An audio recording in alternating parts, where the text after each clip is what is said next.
What is up, guys? Paul James here, and in this video I'm going to be breaking down exactly how Tai Lopez got rich. If you ain't beefing about the money, then what's the problem? Alright, what is up, guys? Paul James here. We're coming back at you with another video. If you're excited to learn about this and you want to know exactly how Tai Lopez made his money, I'm about to break it down for you. Do me a favor, go ahead and smash that like button.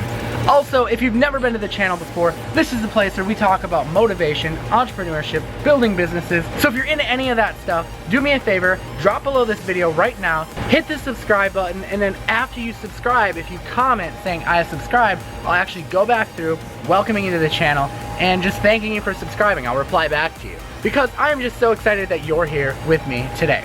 So, funny story, we were at Disney World the other day and we got stuck on the ride. This was like really scary. At least it was for me because I'm kind of like claustrophobic and stuff. Anyways, let's roll the clip. Just chilling in a seashell. Clamshell. We're stuck. We're chilling in a clamshell. We're stuck, the ride broke. It's been like 20 minutes. We're still stuck. We're thinking about jumping out of this ride. There's a foot switch down there.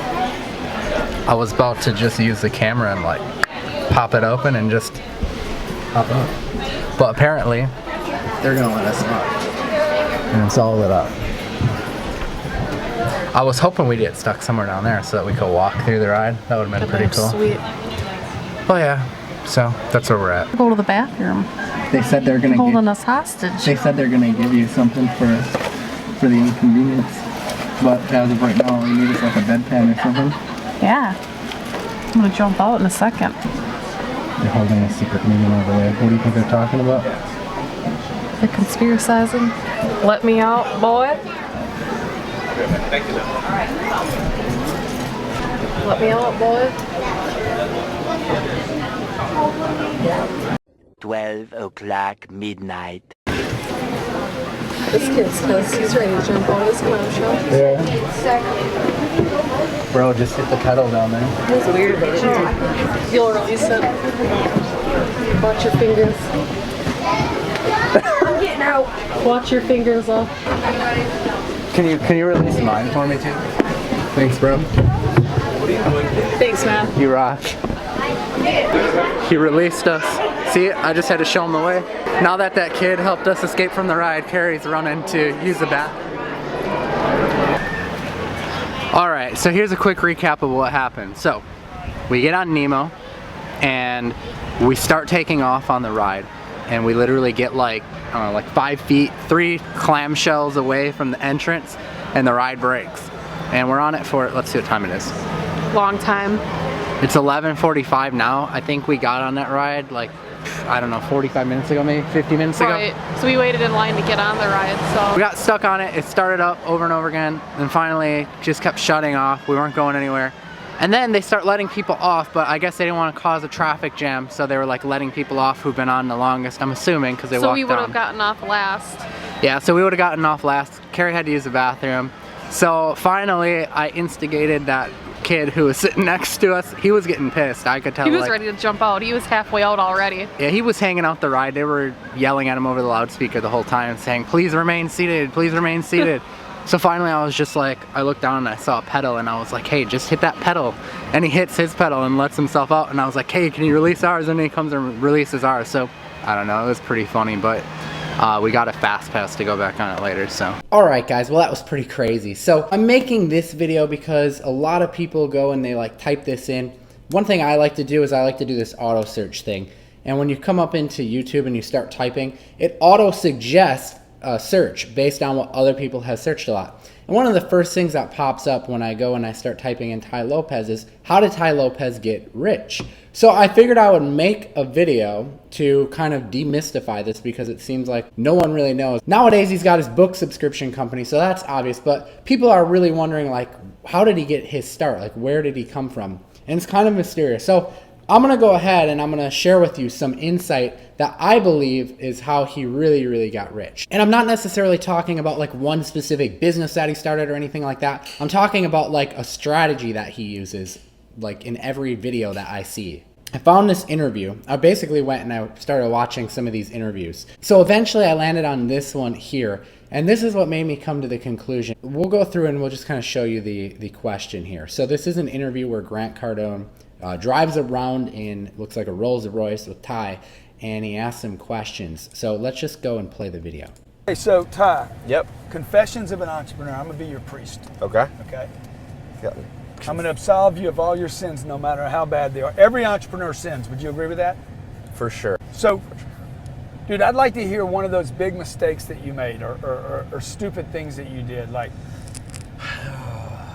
And nobody will tell anybody, by the way. All right, so there is a question. He wants to know what was one of the biggest mistakes that he made. And basically the entire video almost, Ty's kind of like thinking, and Grant's giving him some ideas, like, did you file for bankruptcy? Did you do this? Did you do that? What was the first business that you started? And basically all the answers were not really answers. He just wasn't really saying. Until around the 4-minute mark of the video. And if you're really curious, you can go and analyze some of his other stuff, and you'll see that Tai does this a lot.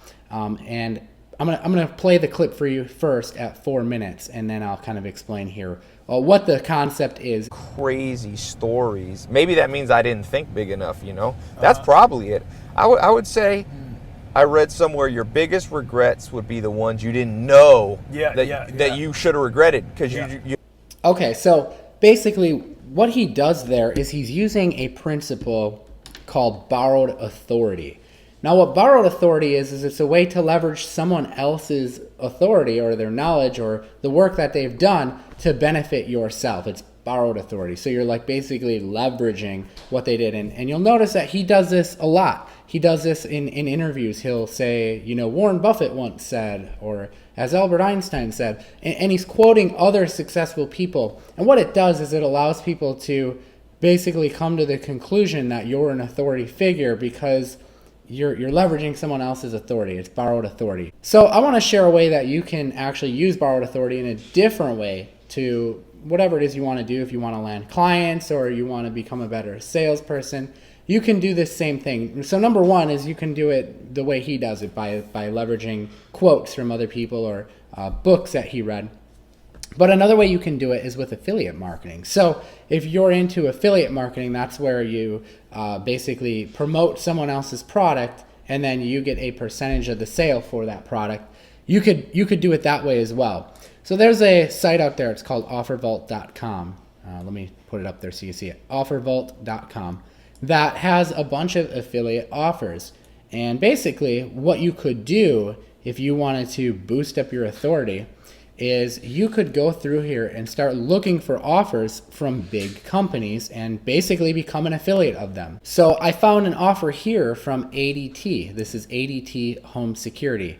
And there's a couple of different ones. One pays you $64 a sale. The other one pays you $30 per lead. So you could sign up to one of these affiliate networks, become an affiliate for ADT, and start working for them, promoting their offer. And now you can borrow the credibility that you actually generate leads for ADT. Now that's huge credibility, right? If you're going and you're thinking about working with a company and the company asks, you know, what kind of deals you've done in the past, well, now you can say, hey, I actually have generated leads for ADT before. And that's borrowed credibility. That's borrowed credibility that you can use in a legitimate and ethical way. And I think it really, really helps you stand apart from the competition and kind of gives you a leg up. And especially if you're just getting started and, you know, it can be hard to land that first deal or land your first client. This is a really good way to do that because you're able to actually go in and get approved for lead gen on one of these offers, start generating leads for them, and now you can borrow that credibility, leverage that credibility that this big affiliate network kind of did for you and say that you've worked with ADT because you have, and it's really awesome. All right, guys, well, that's all I have for you in today's video. If you enjoyed this video, don't forget to smash the like button. And if you haven't subscribed yet, you definitely want to go ahead and do that. Just drop below the video and hit the subscribe button. And if you comment on the video saying I've subscribed, I'll actually go back through and I will reply to you, welcoming you to the channel. All right, guys, we'll see you next time. I am Paul James. Peace out.